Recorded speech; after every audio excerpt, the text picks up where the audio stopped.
pertunjukan yang kita rasa akhir-akhir ini mulai berpak namun mengalami degradasi di dalam. Itu adalah Arja. Maka dari itu kami mengangkat tajuk dengan judul Mengenal Arja Lebih Dekat Bersama Ninyoman Chandri dari ragam gerak, tembang, dan pendramaan. Oke, bisa selanjutnya. Jadi narasumber yang kita datangkan kali ini adalah seorang maestro, guru dari para maestro, bisa disebut seperti itu. Beliau adalah lahir dengan nama Ninyoman Chandri, kelahiran Singapadu 31 Desember tahun 1949, yang sekarang bertempat tinggal di Banjarmukti, Singapadu, Sekawati Gianyar. Beliau memiliki riwayat pekerjaan yang sangat luar biasa, yaitu pada tahun 1964 beliau sebagai tenaga honorer di Keluarga Kesenian Bali RRI Denpasar. Kemudian di tahun 1980 beliau diangkat sebagai dosen luar biasa di ASTI Denpasar. Kemudian pada tahun 1982 beliau diangkat sebagai dosen mata kuliah kembang untuk Universitas Udayana, dan pada tahun 1982 diangkat sebagai karyawan tetap PNS RRI Denpasar hingga tahun 2006 memasuki masa pensiun. Beliau sendiri memiliki pengalaman profesional yang sangat luar biasa dari skala lokal sampai internasional. Di tingkat lokal, beliau aktif sebagai pembicara, seniman besar pembina Arja, kemudian pembina Janier, pembina Jonaran di hampir seluruh pelosok Bali. Itu sudah dilakukan beliau sejak tahun 1964 dan masih tetap hingga saat ini. Kemudian di tingkat nasional juga beliau sebagai pembicara, kemudian juri tembang Duta Pesona, juri tembang tingkat nasional, kemudian Duta Pesona dalam Wanita Provinsi Bali. Kemudian beliau juga sempat terakhir sebagai pembina program pengajaran anak-anak dengan Dinas Kebudayaan, dengan Kementerian Pendidikan dan Kebudayaan. Kemudian di tingkat internasional juga beliau sudah mencakup sebagai pengajar undangan di tiap-tiap universitas yang berkaitan dengan seni. Kemudian melakukan misi kesenian bersama sanggar kelembagaan pemerintahan hingga dari tahun 1982 hingga 2018. Nah, itu untuk mengasingkan biografi perjalanan beliau sebagai seorang maestro. Setelah ini izinkan saya untuk melepaskan masker. Akan saya lanjutkan kepada materi. Sebelum itu, mari kita sambut, biar tidak berlama-lama, kita sambut Ninyoman Chandri sebagai narasumber kita pada hari ini.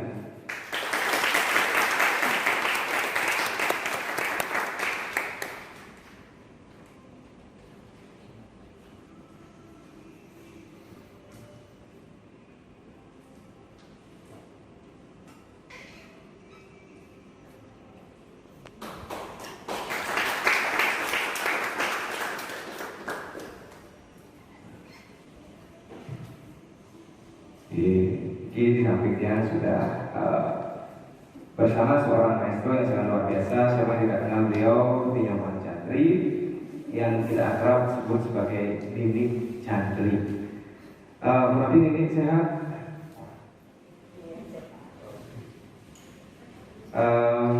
Tapi kesibukan akhir-akhir ini, kesibukan akhir-akhir ini.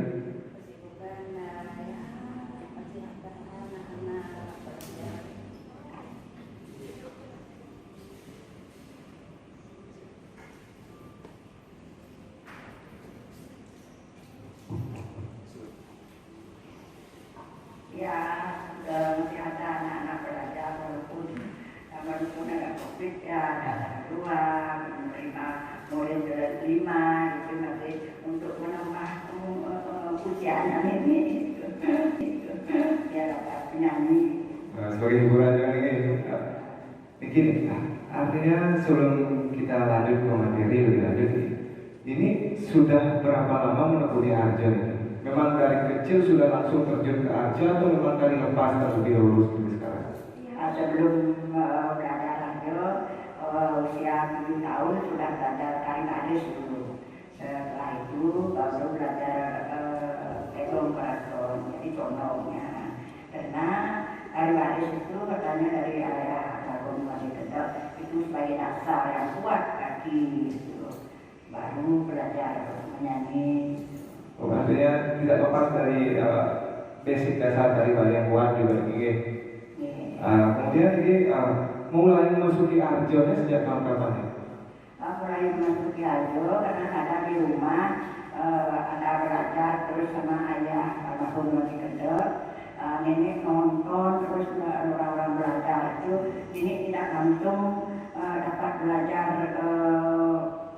tari arjo dulu, melihat saja dulu. Akhirnya ada rombongan arjo sakit, salah satu mantri manisnya yang jadi lempulonya ini minta langsung menari gitu, langsung pentas gitu. Makanya ayah almarhum Wali Kedok kaget gitu, kaget sekali tidak pernah. Setelah itu baru belajar. Artinya ini kan sekarang terkenal sebagai condong ya. Artinya ternyata dulu memang awalnya bukan sebagai condong, pertama kali jadi mantri manis kan? Iya, jadi mantri manis. Oh, gitu. Jadi artinya dari awalnya kan ini memang dari belajar itu dari melihat gitu ya. Dari melihat dulu, meniru. Setelah itu baru sambil belajar menyanyi itu di sungai, belajar mengeluarkan suara itu di sungai, keras-kerasnya untuk mengeluarkan suara gitu, sambil mandi gitu. Artinya belajar melalui vokal itu dari teriak-teriak itu? Iya, berteriak, keras-kerasnya.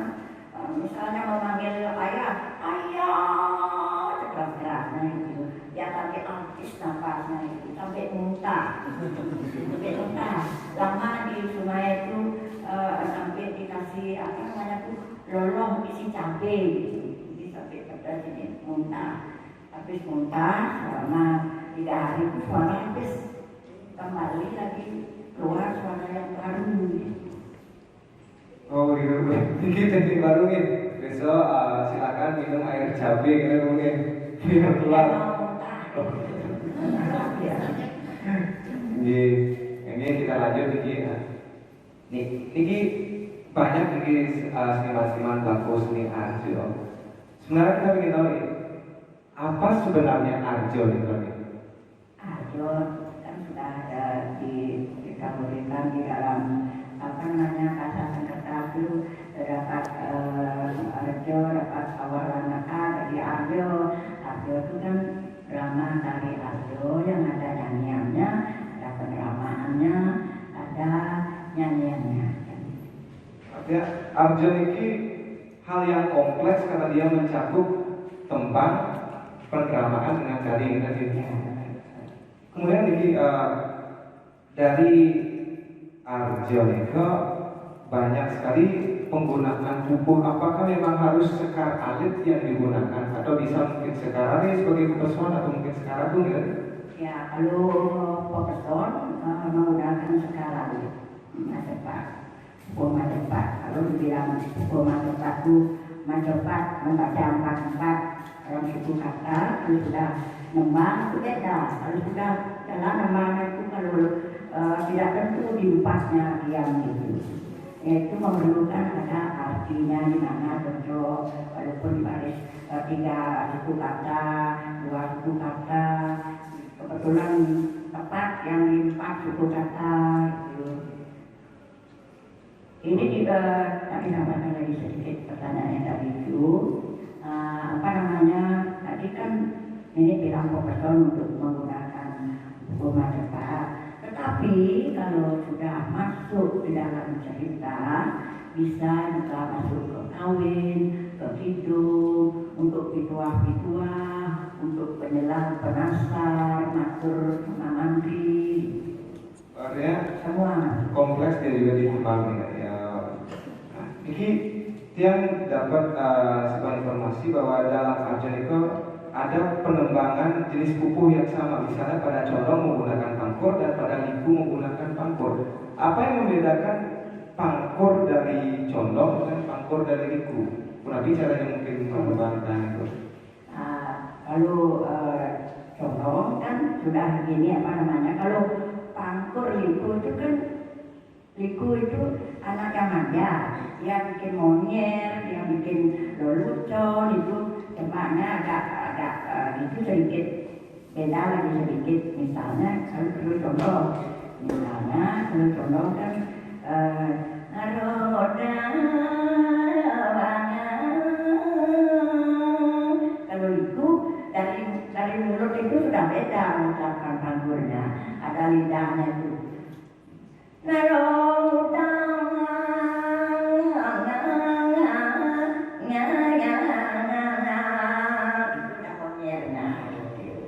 Dengan tarinya juga beda. Oh, kalau tarinya beda dengan Beda. Itu pangkur untuk pepeson. Kalau pangkur di dalam cerita lagi beda. Oh, ada. Iya. Bisa dicontohkan? Misalnya pangkur di dalam masuk cerita itu tergantung kebutuhan bagaimana untuk keras, untuk marah gitu. Ya itu caranya memang. Oke. Ya. Kemudian ini Banyak juga macam pangkur, ada pangkur aman, juga bisa masuk di dalam. oh, jenis pangkur juga Ya, banyak. jenis pangkur banyak. Ya. Oke. Jadi ada kemudian juga tokoh galuh. Yang pernah mendengar ada galuh menggunakan dandan, ada galuh menggunakan adri. Di saat apa galuh menggunakan dandan, di saat apa menggunakan adri? Ini kan? Kalau dulu adilnya pakai adri. Setelah adri pakai juga dandannya, keduanya dipakai gitu. Jadi sama seperti waktu dulu ini. Waktu sekarang kan, kalau dulu kan sampai pagi ya adilnya, walaupun banyak penontonnya banyak. Kalau sekarang sampai pagi adilnya 2 jam sudah bagi penontonnya gitu, biar nggak jenuh gitu. Kalau pakai adri pakai dandan, tidak dipakai adrinya, makanya satu tarian saja. Oke. Dan artinya galuh itu menggunakan dandan dan adri itu sama seperti mantri kudu menggunakan pangkur Jawa dengan durmo itu. Oh, iya. Kalau pangkur Jawa itu kan di dalam ranggi. Iya. Kemudian ini bisa dicontohkan yang membedakan dandan dari galuh dengan dandan dari desa, melalui pengkarakteran gending nih kok. Karena galuh dengan desa. Iya, yang membedakan. Kalau galuh kan manus, Iya. kalau desa itu kan naktir, itu saja kenalnya ikut naktir, tadinya juga ikut naktir gitu. Nah, galuh misalnya.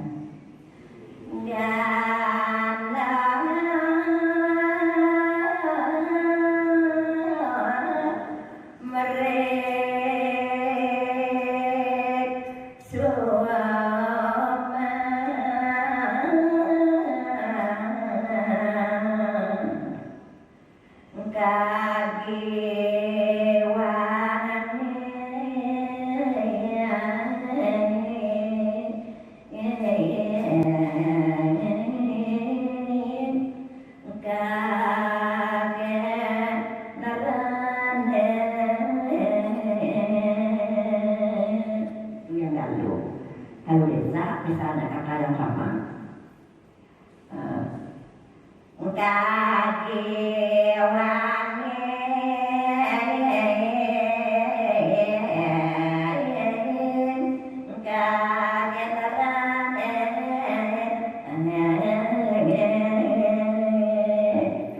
lebih detail jadi Allah. Nah sekarang ini untuk penokohannya nih, apakah memang tokoh Buduh selalu jadi antagonis, jadi tokoh jahat ya? Tokoh Buduh selalu jadi tokoh jahat ya? Apakah seperti itu? Tapi memang tokoh Buduh. Iya. Tokoh Buduh apa? Iya, jangan bisa seperti likur yang gitu. Bukan libur itu bukan Buduh. Oh, bukan Buduh ya? Bukan Buduh. Libur itu kan adalah istri raja yang agung dan menguasai semua dharma, agama itu. Misalnya itu kebutuhan ceritanya kalau libur yang menjadi ibu-ibu yang berbuat jahat, ya lupa dengan dharmanya, tidak dijalankan dharmanya, ya diadukan kemauannya. Karena libur itu kedua-duanya harus menguasai semuanya. Artinya Dharma dan adharma itu. protagonis dia, Ya. antagonis juga dia ini. Ya. Oh, oke. Artinya gini, pengkarakteran dalam tokoh Arjo Niko, apakah misalnya Liku itu memang harus monyer, muci seperti itu, dan diubah pakaiannya ke dalam bentuk model-model sekarang itu, apakah bisa? Pakaiannya apa itu? Artinya kan zaman sekarang ada beberapa mungkin Liku yang menggunakan gaya yang nyentrik, lebih nyentrik daripada Liku yang pakem itu. Nah, yang biasanya diubah ke dalam bentuk pementasan yang lebih sederhana seperti prembon gitu. Apakah ini termasuk juga disebut Liku atau sudah mengalami degradasi gitu? Kalau ditanya mengenai Liku zaman yang dari dulu Pak Tomarjo, tetap Liku itu pakaiannya anak raja, tapi anak raja yang pakai prado, tapi tidak pakai tidak pakai seperti sekarang baju-baju yang model Prancis itu nanti kelihatan dirinya, tidak. Tetap pakaiannya anak raja, tapi Liku itu bukan butuh, bukan gila, anak yang manja, anak yang senang dipuji, dibilang cantik. Tuh. Oh, artinya saya baru tahu bahwa Liku itu memang bukan tokoh yang gila, namun dia lebih menjerumus ke manja, kan? Iya, Okay. dia bikin lucu, bikin Semarang itu kalau dia senang dengan laki itu tidak malu, dia merayu laki gitu. Oh, lebih Ya, itu bedanya. Kalau Dalo itu kan malu, merayu laki gitu. Kalau itu dia tidak malu merayu laki-laki. Oke. Itu kesamaran namanya, itu bukan bodoh, bukan gila. Kalau gila kan tidak tahu menari, tidak tahu itu. Artinya Niki zaman dulu memang disebut pembagiannya dua, mantri manis dengan mantri budo atau mantri manis dengan mantri keras sebetulnya. Iya, dulu zaman dulu ada yang bilang mantri keras yang ada keras, mantri manis. Iya, bukan mantri budo. Dia dibilang mantri budo itu bukan budo juga, ada keras, ada sombong gitu. Agaknya juga sombong ya, panggilan gitu. Popong karakternya. Karakternya itu ya saya paling gitu. Oh, lebih Bukan budo. Iya. Oke. Pakai kekerasan ya dengan dengan rakyatnya, keras ya gitu. Oke. Jadi ini ragam gerak dalam drama tari Arjo. Dalam drama tari Arjo dia seperti yang disampaikan ini ada tandang, tangkap, tangkis ini gitu. Apa yang menciri khaskan misalnya dalam Arjo itu gerakan muka lawan, kemudian angsal bawah, angsal kado, angsal angkang dan mentanggapan. Muka lawan itu yang seperti apa ini? Lawan itu muka telansi. Kalau misalnya lawan itu kan sama dengan di gedong. Di gedong itu masih sebelum keluar kan masih mempersiapkan diri untuk keluar. Misalnya seperti muka lawang, seperti muka gedong itu kan tak kuat kan, pelan-pelan. Artinya sudah di dalam rangki itu sudah mempersiapkan diri sambil melihat penonton, bagaimana akan menghadapi penonton, bagaimana akan menghadapi penabuh. Itu yang kebetulan ada juga tarinya untuk langsir kanan kiri, itu ada patokannya. Oh, ada hitungannya ini? Ada hitungannya, semua ada hitungannya. Oke, gitu. Kemudian ini yang khas dari drama tari Arjo itu angsel kado gitu. Semua ciri khas angsel kado, ada kliwes, ngelier, ada angsel apa namanya itu, ada nayok di dalam gitu ya. Oke, nah, mungkin bisa Arso Wijaya bisa sebagai tim peraga di bawah sini. Nah, dibantu ininya dulu.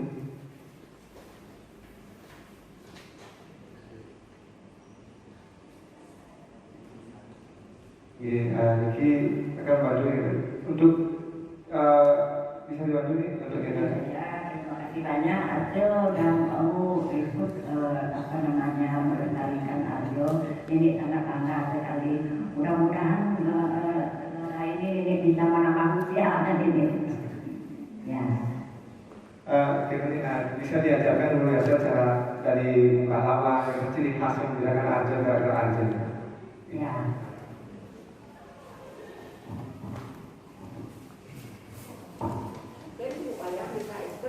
Bu ya, terus gitu. Oke, untuk pengembangan cara Tuhan. Ya, kalau ada yang lain minta mau ikut juga bisa. Terus sira minat untuk di dalam apa namanya liwat, mencari liwat, mencari mau answer. Mungkin ada yang mau ikut. ini terus dipersilakan ini semua untuk ikut mempraktekkan gerak karya Arjo. Ya, yang tadi dari muka lawang. Dari muka lawang itu. Ya, dari muka lawang.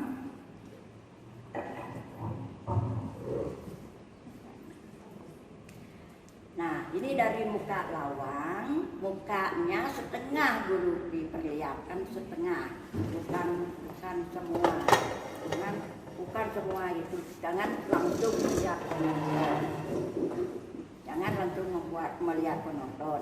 Ini nah, misalnya agak mantri ya, agak mantri. Ini muka lawangnya, setengah dulu, baunya lihat setengah. Di pengawan ngodang ngedawang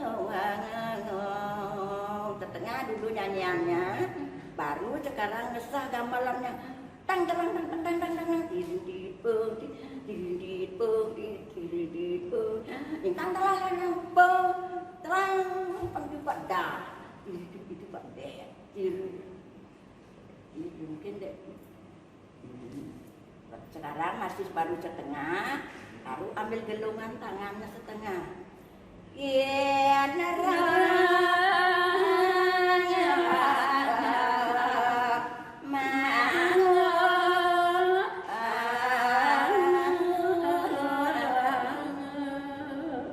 Sekarang ada nyebut, kalau manis, halus cegotnya cegot, ji. Sekarang ada kliwas muka, sambil menunggu penasarnya menerjemahkan.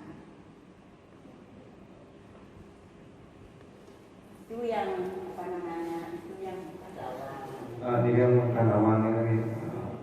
Ada semua muka lawang itu dari condong, galung sama seperti itu. Agamnya beda. Oh, agamnya berbeda. Beda, agam condong, galung semua beda. Oke, berarti bisa dicontohkan kau nanti agama negeri kan? Agam negeri. Oh, itu agama negeri. Oke. Nah, itu kan baru setelah ambil gedungan.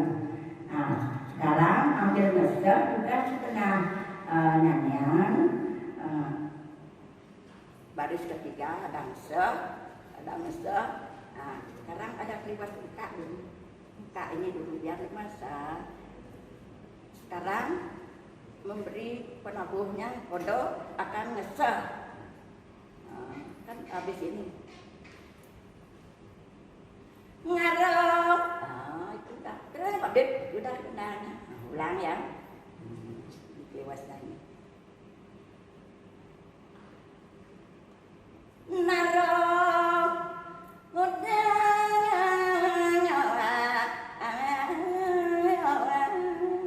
tang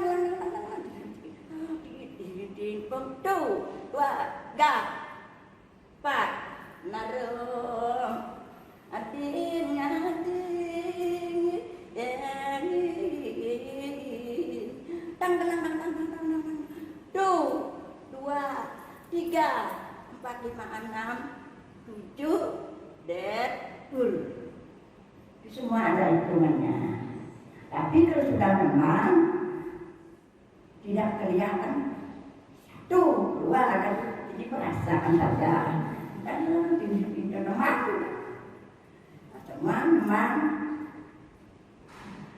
tariannya mengikuti teman, itu bukan teman yang mengikuti tari. Teman yang tari yang mengikuti teman, penari yang memerintah penabuh, bukan penabuh yang memerintah penari. Tak boleh dia duluan ngangsel, tak boleh dia duluan ngesah gitu. Oke, jadi bentar kalau ini gerakan milpil, gitu. Milpil itu yang seperti apa ini? Nah, milpil itu ada di dalam matematis. Di dalam milpil, ini tangan, nah ini tangan kiri kas arjo, tengah padu, tengah padu. Nah, ini tangan kalau jalan, ini tidak boleh liwat, ya. Jalan, tep,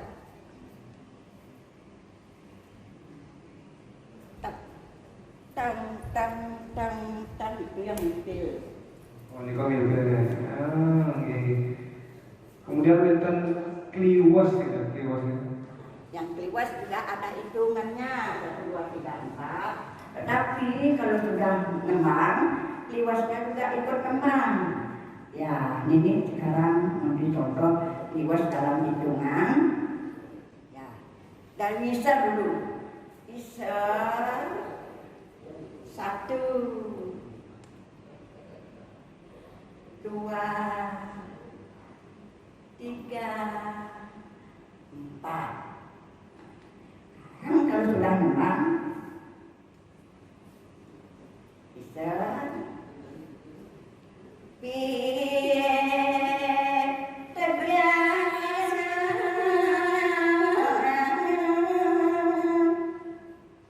habis dulu 4. Perasaan ini jangan 4, jangan gitu. Iya.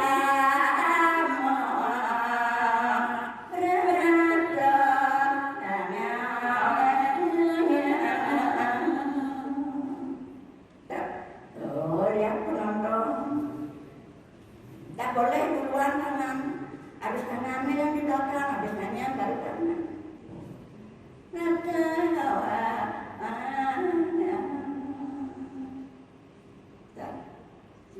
Siapa dia orangnya 1, biar berdua penari harinya gitu. Oke, dan kita nih angsel kemudian metanganan yang seperti ini kok bagaimana nih ke bolanya?